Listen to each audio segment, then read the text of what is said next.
So my Hi. question is actually more about management because I really think that's what my takeaway was from principles was just what an incredible and strange culture you've built at Bridgewater.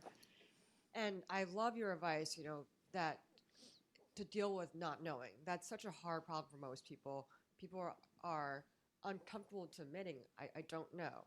So, how do you teach someone who is either resistant to admitting, I don't know, or worse yet, who is not aware of how much he or she doesn't know?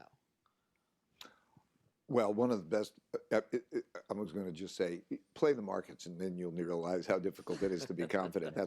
But honestly, what happens is to make the transformation, you have to explain that to them in a way where, let's go through this.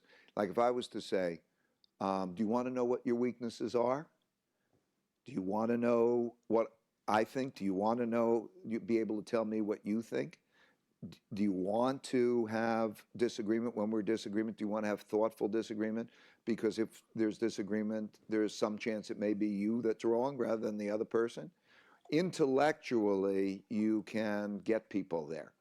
Not all people, but intellectually, you can, by and large, say you're struggling with yourself, really, because there's this intellectual self that said, yeah, I'd like to know my weaknesses. I know everybody has strengths and weaknesses. I can develop. I'd like to have that honest relationship. And then you will, once you intellectually get that you want it, then you're going to encounter your emotional barriers to it. And the emotional barriers are either your ego barrier, that you know that you're going to have to get over, or your blind spot barrier. I mean, in other words, by ego barrier means you somehow feel challenged or whatever. You feel bad about not knowing. Feel good about not knowing and curiosity. If I can get you to see that world that way intellectually, you'll want it. And then the blindness barrier is you can be really curious, but different people's minds work differently. They see things. Some people see the big picture. Some people see details and so on.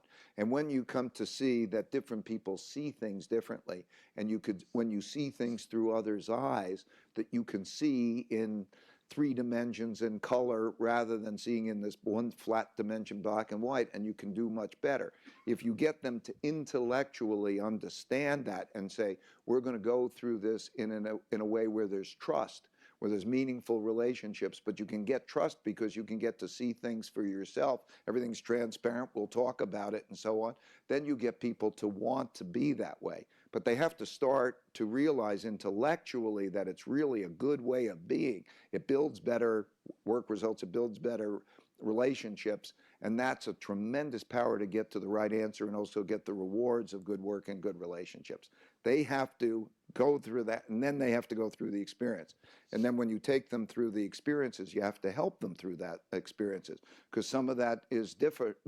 I think it's also how we teach kids, and we teach in our own environment that, oh, did you get the great grade in there? And it's all kind of, do you know? And the life is not like this. Life, when you leave school, is not like, did you get the great grade? Life starts succeeding when you start to fail. And then it's the learning that comes from those failures that produces it. So I think that whole intellectually getting that being that way is healthy in all of those respects. And then once you have that in their mind and they experience it, you help them through that, then they know they're experiencing it, and that's what works for us to help people make that transition.